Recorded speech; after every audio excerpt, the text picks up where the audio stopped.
Ladies and gentlemen, boys and girls, children of all ages, welcome to Sox on Tap. Tony, my first reaction is just, fuck yes, let's go. Sox versus the Twins. That's where it all starts. Because it all starts taking care of business in-house in the Central Division. That's right, I'm a meatball. You got to bring that top button swag, baby. It is always great to beat the Cubs. And I'm a homer, so I always say they're gonna. Dallas Keuchel, Lancelin got some beards that you should be afraid of. What everybody said when he gets out there, it's me versus the other guy, and I'm going to beat him. So I just love that mentality. It's cool and fucking tough. Steve, would you say that Tony is mad online? I would definitely say that. The White Sox winner.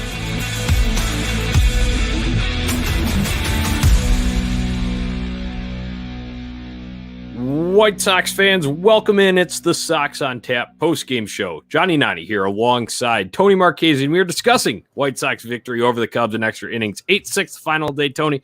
Always great to beat the Cubs, as you say in our intro video there. You just stole my opening line, but crack 'em. Happy Friday, Johnny.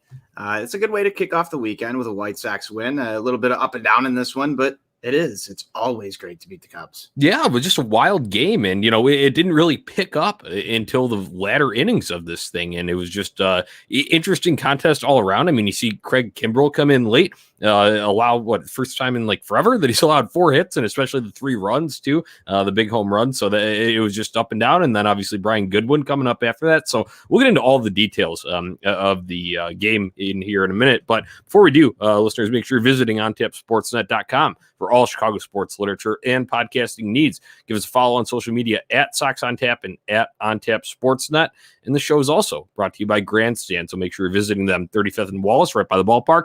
Also, shop online, grandstandsox.com, and follow them on social media, where they're dropping a bunch of new hat releases, which are pretty cool. That's at Grandstand Sox on social media. So, Tony, as we start with this thing here, first installment of the Crosstown Classic of this year. Obviously, this one kicking off at Wrigley. This weekend will be on the south side to end the month of August. I love beating the Cubs, getting off on the right foot here. That is just huge, number one, because, yes, this is a rivalry. Fuck the Cubs, and our boys came out on top today. I think it's as simple as that. At the end of the day, the White Sox do walk away with a victory. The L flag is flying over Wrigley Field. You've got to feel good about that. So we'll take the win, but there is some things to break down in this one, Johnny. Yeah, absolutely. So let's start with the big fella on the mound today. He had himself a very, very nice day. My notes for this about Lance Lynn's outing, I'll get the numbers in a second, but it's just Lance Lynn doing Lance Lynn things. Showed why he is an AL Cy Young contender. He goes 6+ innings, 4 hits, just 1 earned run, 2 walks, 8 strikeouts. Just having his way with the slapdick Cubs lineup there. Yeah, it was cool to look at the Cubs lineup and be like, wow, this is reminiscent of what we went through during our rebuild and not even know who the fuck any of those guys were. And Lance Lynn handled them like he had no idea who the fuck any of those guys were. I love seeing it. I mean, Lance Lynn is just your bona fide ace at this point in time, Johnny. He's your game 1 starter in any playoff series. He just brings it each and every time he's out there. Another quality Lance Lynn start today. Yeah, absolutely. I agree 100% on the number 1 in the playoffs. I think earlier in the season, maybe in the May to early June range, you could have made an argument back and forth between him and Rodon because Rodon was still shoving at that point. But right now, we'll get to Rodon later because he will be starting tomorrow's game. But Lance Lynn, obviously, bona fide ace, like the way that you worded that there. So let's get into scoring a little bit here. Sox get on the board first, top of the 4th, thanks to a Vaughn Ribby single and Sebi Zavala doing the same right after that. Andrew Vaughn, welcome to Crosstown, man. Yeah, love it. And Andrew Vaughn continues to do Andrew Vaughn things. This is just becoming one of the guys that, he's hitting the lower portion of the order. He's hitting the top portion of the order. He just continues to hit the baseball, Johnny, and it's been fairly consistent. I don't think that, some of the stats jump off the page at you with Andrew Vaughn, but, he's there. He's always doing something to help this team win, it seems like, each and every game. So, welcome to the Crosstown series. And, that this early really helps this team get into a position to win this game later on because those runs were coming at a premium early. Yeah, definitely. Perhaps to Sebi Zavala, too, because we all know about the defense. He plays outstanding defense, but very nice when he contributes with the bat. Obviously, we had the Sebi Zavala game over the weekend with 3 home runs, and then continuing here with a little bit of production interspersed. So good to see him. That got Sox up 2-0. Scoring would not happen again until the bottom of the 7th. This would be with Lance Lynn out, although the run was credited to him with Romine lead off a little bunt single. Slapdick hitters doing slapdick things against Lance Lynn there. But either way, Kopech comes in, walks first guy, but then a couple flyouts that brings in the run with the sac fly there. Kopech in this spot, you had to go to Bummer to finish out this inning, but I was impressed with Aaron Bummer getting the job done, because that has not been a consistent, sure thing so far this year, Tony. No, it hasn't. But of late, Aaron Bummer has really started to turn his season around over these last few times out on the mound, Jonnie. That was a big spot for him. You can consider that a pretty high leverage situation. So I'm happy that Aaron Bummer is getting the job done in tight situations right now, because I think that just a little bit of confidence and you continue to roll with that for Aaron Bummer. You saw it again today. That's what you need. You need to build off of those types of performances and keep them rolling, and he can become that 8th inning type guy again. And you've already got a plethora of those on this roster. So love what I saw from Aaron Bummer again today. I love that we're talking about it. Yeah, absolutely. And I think a big thing for him, too, is having the command in order, because I felt like a lot of his struggles stemmed from early walks. When he would come in, he walked the first batter, already put himself in a hole. Obviously comes into a situation here with a runner already on. Gets a guy who was actually hit, you talk about, we kind of trashed this Cubs lineup, and overall, yeah, it's deserving of it. But a guy, Patrick Wisdom, he can hit the long ball. Yes. And I feel like there was a chance for that. Bummer shuts that down, and we move on to the 8th inning. And this is where things get a little bit of out of control. And unexpected, because we have Kimbrel coming into the game. You're like, bullpen A squad, like we talked about. White Sox now have 2 dominant options, 2 closers basically at the end of the game. But Kimbrel, unconventional of him. Duffy leads it off with a single, a fly out for Happ. Schwindel singles, Dykman flies out, and then Romine, who I just saw a slapdick earlier, gets one out to right field, just into that basket there in right field to tie this game up. Tony, I was pissed at this point. How about you? Very. And this is just something that I felt was going to happen, right? Like Kimbrel coming out against his former team. I'm texting back and forth with a couple other guys, Sean Roberts, during this game. And I'm like, when we bring him in, I felt it, man. I can't even describe how much I felt that this could be a potential disaster for this team. And again, you brought it up earlier. This is like the first time that he's ever given up, 3 runs or more? Yeah, it's only like 3 occasions in his career or something like that. Yeah, like the last time was like 2011 or something, I think they said on the postgame show. So you're going to have those. But I also do agree with a tweet that you retweeted from yourself, Jonnie, today. So as much as I'm saying you're going to have those, you don't want to see them. You don't want to see them. No. It doesn't matter if it comes against the Cubs. It doesn't matter if it comes against the Kansas City Royals. It doesn't matter at this point in time. You're trying to get yourself ready for a playoff run. You can't have blips like that. So it's just really unfortunate that it comes from Kimbrel in this spot against his former team, because the storylines that write themselves, this could have been very fucking ugly. Yeah, and let's consider a few factors here. First of all, Kimbrel in his first few outings was, just fine for the White Sox. This is the first trouble that he's had, only like his 3rd outing for the team. And then also, it's a team that he came over from. So they've been around him for a couple of years. They know him. I know it's not the same whole cast and crew there, but a lot of these guys that are still on the team were on the team in depth roles or in and out. Earlier on in the season. So there's that. But referring to the tweet that you're talking about, just overall about the bullpen, because the tweet was from that game against Cleveland where everything, kind of went to shit. With that it was a Subby Zavala game, but ended up not being able to get a win from. It was from that, and it was worded. I put it out. I said, fuck the blip or outlier excuses, because that's what a lot of people like to use, and they throw out low batting average, expected, whatever, all that shit about it. It's like I said, fuck that. This is meatball time. I'm sick of it. We've already had enough of that this year. Just get the job done, and it's not up for discussion. I turned replies off for it, so if you wanted to reply to it, you had to quote tweet. So that was it. So let's move on, because White Sox would have some, leaving the yard of their own in the top of the 10th. And that was Jose Abreu starting on second, and Brian Goodwin comes up. Oppo shot out to left field into the bleachers there. This put the Sox up 6-4. What a huge spot for Mr. Brian Goodwin. Kick rocks, Cubs. Yeah, that one is fantastic for so many reasons. There were a lot of people who were big time mad about Eloy Jimenez coming out of that game because Goodwin comes in and pinch runs for Eloy after Eloy finally gets Yeah, that was in on like the base and sixth hits the too. double Yeah. in about the 6th inning.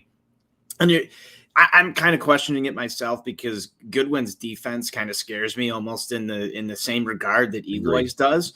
So I'm not very comfortable with him out there in late game situations. I think he's just a tad bit lackadaisical with some fundamental play out in the outfield. I've had some conversation with NWI Steve on this exact matter before as well.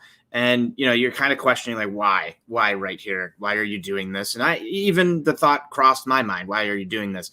Well, there was a lot of people who came out and the late inning situations. And you're like, well, this is fucking great. You've got Goodwin in the lineup now instead of Eloy Jimenez. Some things just work. I go back to the storylines that write themselves. That was a good spot to have Goodwin in that position.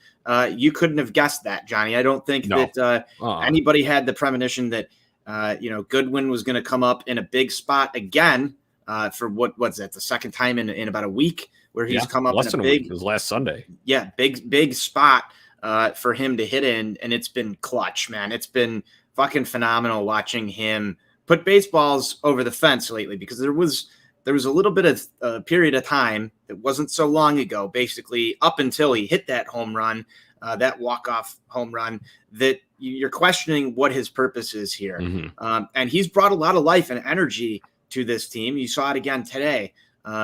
He looks to be a good clubhouse guy with the rest of this crew, Jonnie. He's put the ball out of the yard in 2 really key spots within a week.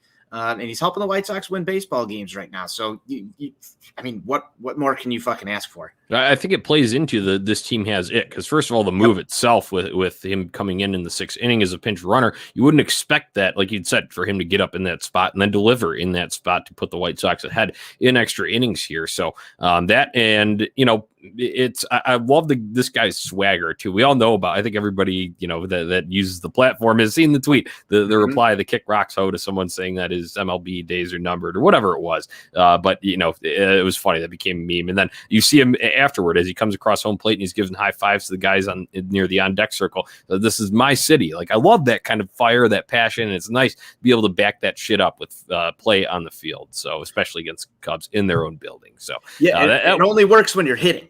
It only works when you're hitting. That's you got to you can talk the talk all you want, but you got to walk the walk too. And he did both. So hey, you did it. And I like the order that he did it in too. Walk the walk first, then talk after. Go ahead. I love it. It wasn't it though. The White Sox would add on more, and it was a good thing that they did. And we'll get to that in a minute. But Vaughn reaches on air after that. Moncada finally breaks out of his goddamn slump with a single hard hit ball to right field. And then Sheets, your guy, man, Gavin Sheets, he comes up in a spot, pinch hitting for Sebi Zavala, hits an RBI single, makes it 7-4 Sox. Timmy would add an RBI single of his own as well to make it 8-4. That would be all the White Sox scoring this one. But I don't talk about Gavin Sheets here coming up. Sure, in that, I think everybody was kind of, really high from the Goodwin home run, so you may have still been celebrating and looking at everything else. And then the Vaughn comes in and it's a nice, goes opposite way into left center with this pinch hit RBI single. But I think it's indicative of this guy can get it done in the clutch. We saw it happen in Milwaukee. He did it today. He's going to be a weapon off the bench come October, Tony. I think he will. I actually was talking a little bit about this the other day. I think Gavin Sheets is probably the guy who may end up going down when Luis Robert comes back. But I have a feeling we may see him again when we get to September and when we go to October. I think Gavin Sheets, he's just delivered some very timely hits for this team. He's that left-handed bat that the White Sox have been looking for such a long time. He's versatile. He can play the outfield. He can play first base. So you've got some versatility there. He can also step in and DH. And you've seen him come off the bench, Jonnie, with some clutch pinch hits. And I think that for a rookie to throw all that on somebody like that, I know Andrew Vaughn, you can beat me with this right there. There's the trump card over Gavin Sheets' versatility. But to have a rookie doing this in high leverage spots again, you're absolutely correct. I think he's got the potential to be a weapon through down the stretch here and into the playoffs. And I think that he's got a chance to have a very, very solid career. I love the fact that he's still with this team. He's still my guy. Love it. I don't think we did pick a click today, but again, as we all know, Gavin Sheets is my pick to click anytime he's even just on the White Sox roster, coming through in the clutch again today with another big hit. So I love it. Love Gavin Sheets. I think you know that by now. I think everybody who listens to the show knows it by now. I'll rest my case. Yeah, I love it. I'll just back it up with one thing further. It's coming crunch time in clutch situations. I talked about those situations today at the game at Milwaukee, and then also I think he was in that whole game as a DH. But the game 2 of that doubleheader against Minnesota a couple Mondays back with the walk-off home run, that's a big spot as well, and he's able to put the ball out of the yard for that one. So a clutch spot's nice to see a rookie be able to do come in, handle the pressure like that, and get the job done. So these runs are important. Though the White Sox need those extra 2 because Cubs start with the runner in second of their own in the bottom of the 10th, and it's Garrett Crochet in the game for the Sox, and Schwindel, a guy who's kind of playing for a roster spot essentially. He's kind of up and down, bounced around, journeyman sort of style player, but he hits a 2-run home run out to left field off Crochet. That's 8-6, clears the bases, but Crochet would induce a pop out, 2 flyouts, get this thing over with. Sox win 8-6 here. Tony, before we go any further, I think we'd be remiss, though. It's easy to kind of bridge over because there's no scoring off of him, but Liam Hendriks coming in and cleaning up after Kimbrel left the mess there. All 4 of the outs that Liam Hendriks recorded today were strikeouts. How nice is it to just strike everybody out? Not even a chance for them to advance by, putting balls in play. That's key. That's what closers do, Johnny. That's big time stuff there from Liam Hendriks. And yeah, I was kind of feeling like we got away from that conversation here, but I think it's important to say Kimbrel didn't really have it today.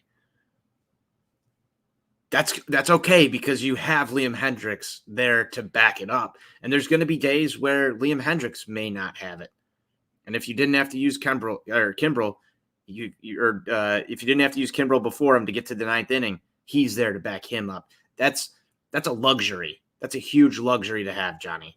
I don't think that we've fully appreciated it yet, but here is first case in point as to why that's nice to have. Yeah, I feel like we're going to be talking about it a lot more down the stretch. Remember, it's just we're just exactly 1 week today removed from the trade deadline. So still just 1 week with guys coming over in their new threads here today. Hey, let's talk about Cesar Hernandez too, because he hit his first White Sox home run today. We kind of glossed over it, but that came in the top of the 8th. The credit to Sebi Zavala for keeping that inning alive because it was 2 outs. He hit a single to keep it alive. Get to Cesar Hernandez and the Cubs. David Ross made a dumb pitching change. I'm just going to call him out here. And he replaced Trevor McGill with Kyle Ryan and Cesar Hernandez. Guess what? He's a switch hitter. So you're fucked either way. And it was a right-handed shot that he hit out to left field. So props to Cesar. I love me some Cesar Hernandez, man. I do too. I've actually I liked the move when we made it. I think that he's got a chance to potentially stick around here for a little bit, Johnny, and be an everyday second baseman for this White Sox club. He provides the pop. He's got the speed. He's another guy that is a multidimensional player that can continue to help this team. I don't think that there's a lot of holes in this guy's game. Again, I don't think he's another guy that's going to jump off the stat sheet too. He's a solid baseball player. He's pretty much your finished product at second base, Johnny. And he's got a lot more pop in his bat than Nick Madrigal can ever dream of having. And you add that to this lineup. I think it's a great fit for him. Yeah, absolutely. And I just want to talk really quick about the construction of the lineup today because, once again, it's not completely, you can predict this or whatever, but you can look at matchups and numbers and whatnot. For whatever reason, Adam Engel hits well against Cubs. He hits well at Wrigley Field. So what does Tony La Russa do? Bumps him up to the 2 spot. That puts Cesar Hernandez, a dangerous bat still, but he's in the 8 hole there, down below some of these guys there. And obviously you saw that pay off with where Hernandez came up in that 8th inning. So I just wanted to shout that out too. That's a good job by the entire White Sox coaching staff, analytics department, Tony La Russa, Miguel Cairo, everyone else that is included in those decisions. I need to give those guys props because it worked out well today. And Adam Engel had himself a nice game. You talk about the Cesar Hernandez thing working out. Well, guess what? Adam Engel went 3 for 5 himself with a walk as well. So pretty damn good from White Sox lineup construction today. Yeah, and they mentioned it on the broadcast too. And if you didn't catch it, his last 3-hit game came at Wrigley Field last year. So, that's just heads up coaching. right there, Johnny. Yeah. And I appreciate you calling that one out. Yeah, absolutely. I just like to see it because, Cesar has been hitting in the 2-hole for a little bit now.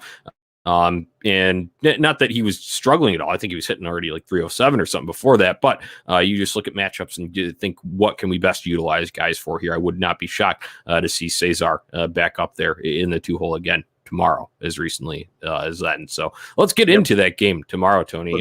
Let's make it 2 in a row here tomorrow. It'll be same time as today, 1:20 p.m. start at Wrigley Field. Sox and Cubs. NBC Sports Chicago is where you can catch it. Marquee too, if you want to hear some, cringe from Boogs Giambi up there. But it'll be Ed Alzolay on the mound for the Cubs, Carlos Rodon for the White Sox. Tony, Carlos Rodon coming into this one, his last start was July 29th at Kansas City, and he got roughed up in that game. Fastball did not have the same ride on it that we saw earlier in the season. So you got him 8 rest days now with adding the Jimmy Lambert, Reynaldo Lopez day at the end of the Cleveland series there. And you had some off days mixed in there. So Carlos Rodon is 8 days full, more than a week of rest. I want to see that fastball life come back because the last 2, I'm not worried, but I'm just a little bit concerned because he hasn't pitched a full season since 2016, 2015, even if I have to go and look up the numbers there, but it's one of those. So it's been a while. And it just felt like the arm was getting tired. It did, Johnny. And I feel like that Carlos Rodon does still have that same injury history that you're talking about. And you're just starting to worry just a little bit, maybe a Lance Lynn on the mound smidge right there. So I was Zach Prove It Day for Los. I absolutely agree. Here's a Prove It Day for him. You've given him a little bit of extra rest, like you said. I noticed the last time he was out on the mound, he was kind of playing with the fingers a little bit after pitches. You didn't see that fastball exploding the same way it did earlier in the season. I think that's exactly the thing that you're going after here, Johnny. You want to see him reach back and hit 99, 100 in the 7th, 8th inning. That was cool and tough shit.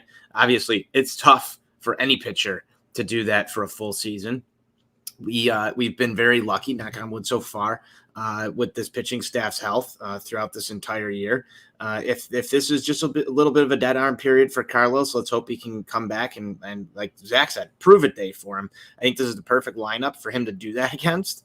All jokes aside and Cubs jokes aside, this Cubs lineup is not great.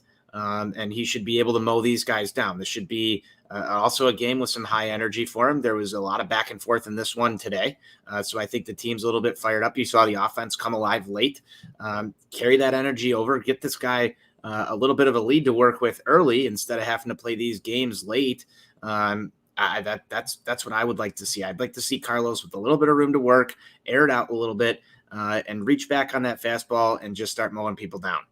Yeah, and also it might be a tall order for him, especially considering how the last 2 have gone. And we were just talking about the issues with fatigue possible and the fastball just not looking the same. But obviously they got him some rest. So I really hope he's on because you did use up, let's be realistic, you used up all bullpen A squad today. Now, that doesn't mean that any of those guys can't come back tomorrow and throw. I have no doubt about it that they would be able to if needed. But at the same time, it's also, let's look at the opponent. You're playing a 4th place team in the middle. As much as we love, the rivalry, means more to us as fans. You still got to manage arms through this thing. So if Los could go 6, 7, I think that would be huge for this. And then that way you're limiting. And hopefully the White Sox don't have any bullpen mishaps late in the game to have to extend this thing even further out. But what I'm getting at is use as few arms as possible tomorrow would be nice. Yeah, I agree. I agree with everything you just said right there. I think that, you would be better off down the stretch and just through this series and into next week without having to go to Kopech, Kimbrel, Hendricks tomorrow if you didn't have to. So I think this one's going to be a little bit more on the offense too, Johnny, to kind of give yourselves that much breathing room before you have to talk about making those decisions in the 6th, 7th inning of what you're going to do here. It's also National League ball, Johnny. So there's going to be some spots where Carlos Rodon's going to have to come up and hit. And we saw it today. Tony La Russa kept Lance Lynn in through that sixth inning, and he had a net bat through there. So there's going to be tough decisions to make. It's a little bit easier in the NL to pull your pitcher when their spot comes up in the lineup. So if Los doesn't have it, and this is a close ball game, things are going to get a little bit more tense. I think that's just your NL style ball. Everybody wanted to hate on it today, but it is what it is, Johnny. Those are the rules. That's what you got to play by. Yeah, no, exactly. I think the premise of it is more what was being attacked, and I was one of them because I do not like it. I am all for universal DH. I know we've differed on that on the show, but that's the nice thing about it. Differing opinions. Come back at the end of the day and talk about it. But yes, like you said, you're playing the game. You got to manage it accordingly to the rules that are laid out in front of you. So will be interesting to see. But if Los is rolling, I would not mind seeing him bat in the sixth as long as it's going to get us another inning out of him there. So we'll see what happens. You're facing Adbert Alzolay. This is a guy that Cubs fans kind of, get high on it sometimes because the stuff's there and whatnot. But overall, let's be realistic. I know record's not the end all be all, and they've traded away pieces and they've had their struggles. They went on an 11-game losing streak, whatever. This guy is 4-11, 4.85 ERA on the year. We should absolutely get after this guy and pound him. This is a great weekend for the White Sox offense to bounce back, Tony. Yes, this is a great weekend for the White Sox offense to bounce back. I think that they started to break through some things really late today, Johnny. I love that Yohan Moncada breaks out of the slump and gets his hit there because he's been smoking the ball. It's just been finding gloves. You want to see Jose Abreu start to have the kind of August that you're used to seeing from Jose Abreu. You want to see Eloy Jimenez start to leave the yard.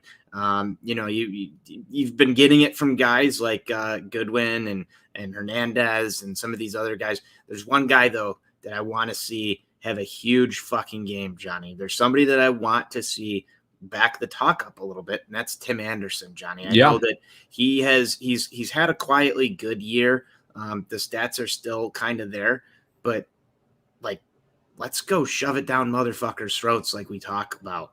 Let's go own this. Let's be the face of baseball. Let's make Tony La Russa mad, like I said a few weeks ago. Yes. I want to see him start some games off with some fireworks. I want to see him start games off by getting on base, drive the offense, straw that stirs the drink, the whole 9 yards.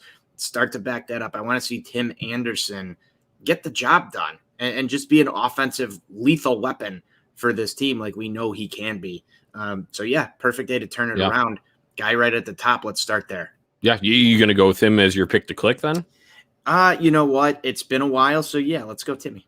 All right, yeah, I like that. He was 1 for 6 today, and obviously did drive in that run, so that was nice, and we need that in the extra innings there. But I agree with you, getting it going early, straw that stirs the drink, like we have dubbed him in the past. I like that. I want to see Goodwin energy. Tim Anderson. Yes, that's a great way to put it. I'm going to go with the guy that will most likely be hitting right below him, and that's Mr. Cesar Hernandez. I like this guy a lot. I just he's useful. He can hit he has some pop, can do it, and he's just an all around solid professional ball player. And I think, switch hitting option with him. It don't matter who if the Sox chase Alzolay early and they come in and, bring a lefty in. We obviously saw Cesar can go and hit the ball out from the right side today too. So I'm going to go with Cesar Hernandez here. Nice to play with some new toys here, Tony. It is. It absolutely is, Johnny. It's perfect. It didn't take me long to figure out you were going to fall in love with Cesar Hernandez. Yeah, it's just useful. He's a very, very useful player. I appreciate, guys who get the job done. And he fits the profile of Johnny Nani favorite. Yeah. He's a nice addition. One that I honestly didn't even foresee coming. So I think it was just kind of a very, very pleasant surprise because we needed someone. Obviously, the big names were out there floating, and Cesar Hernandez wasn't on the radar. But that was also because we didn't know Cleveland was going to sell or not, or what the deal was. Obviously, one of the only guys driving some offense out there, but they waved the white flag, and not shocking, but that's what they did. So we benefit from it. I got Cesar. You got Timmy for tomorrow. Any final thoughts before we wrap this up? Final thoughts. It's always great to beat the Cubs. You did not like the route that we took to get there, but we did get there today. You saw the boys having fun. The umpiring today was completely fucking horrendous. Jonnie with the shirt coming in clutch, winning ugly. Love it. The umpiring today was completely terrible. I think for both ends of this, I can't wait to see the umpire scorecards come out on Twitter for this one because, if I'm closing this down with some final thoughts, I'm so interested to see how bad it actually was for the amount of people I saw on Twitter and just with my own eyes watching this. Winning ugly, I think, is a perfect way to put it, Jonnie. I don't want to win ugly tomorrow. I want to step on their throats. I want to, runs. I want home runs. I want just an onslaught of offense. I loathe the Cubs. I hate everything about being at that dump. I don't like seeing all the Cubs fans happy. One last final thought. If the dude who was like shirtless for half the game right behind home plate didn't drive you nuts as a White Sox fan all day, I don't even know, what are you doing here? That guy was driving me nuts back there too, Jonnie. I just wanted to reach through my TV and throw him out of the stadium.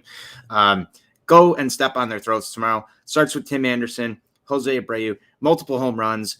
Just same thing from Jose last year. I want to see a multi-home run game from somebody. I don't care who it comes from. Just, make it epic. Yeah, they annihilated the ball in that series at Wrigley last year. Obviously, no fans, but it would be nice to give some souvenirs out there. Hopefully, finding White Sox fans. It was nice to hear some Let's Go White Sox chants drowning out any Cubs fans that were still remaining in the latter stages of the game because we know that many of them left early. So pretty hilarious. Yeah, fuck the Cubs. One of my final thoughts. I fucking hate that whole organization. I hate their fan base. I hate their pompous, arrogant whole shtick that they've had for the past 5 years. Whatever, you got your one ring, okay, but it's a different time here. And it's funny. There's been memes. The Bulls are good again. What did it cost the Cubs? It's no, okay, you're just going in a cycle of what was inevitable, and it's finally come. It's all crashing down on you, and I want to just completely kick them while they're down because they're still reeling from the trade deadline. Mm-hmm. They're still missing Baez and they're watching the Rizzo highlights hitting home runs in New York and all that. Let's put it right in their face again and show them who the best team in Chicago is because obviously we are. So fucking bury them tomorrow. I want an absolute bloodbath, double-digit runs, and a shutout would be ideal, but low scoring for the Cubs side there. So that's it. That's all I've got for this one. Love it, Jonnie.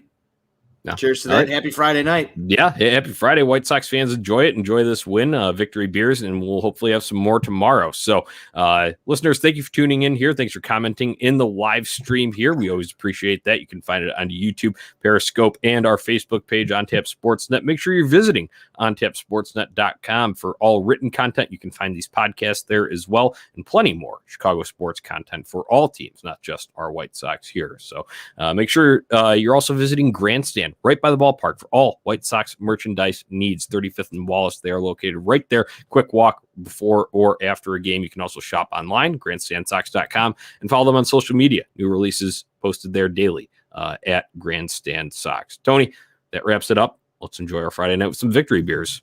Sounds good to me, Jonnie. White Sox forever. White Sox forever.